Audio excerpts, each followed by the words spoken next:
pareleyen, bir derdime bin dert koyan, o yar beni pareleyen, o yar beni pareleyen. Biraz da bana gül kader, yerden yere vurdun yeter. Biraz da bana gül kader, yerden yere vurdun yeter. Bak tanınmaz hale geldim, bitsin bunca elem keder, bitsin bunca elem keder. Bak tanınmaz hale geldim, bitsin bunca elem keder, bitsin bunca elem keder.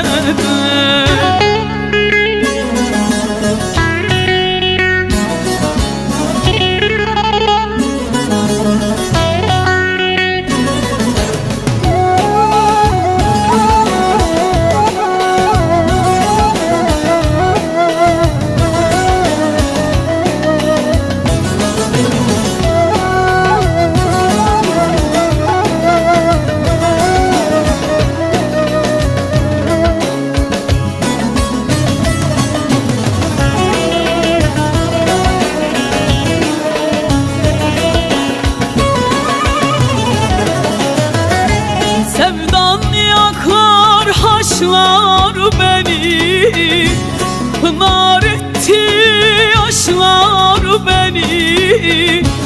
İyi günde dost olanlar, kötü günde taşlar beni, kötü günde taşlar beni. İyi günde dost olanlar, kötü günde taşlar beni, kötü günde taşlar beni. Biraz da bana gül kader, yerden yere vurdun yeter. Biraz da bana gül kader, yerden yere vurdun yeter.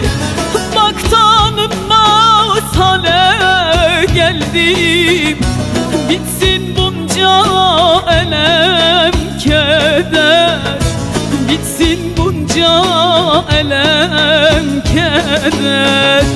Bak tanınmaz hale geldim, bitsin bunca elem keder, bitsin bunca elem keder.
beni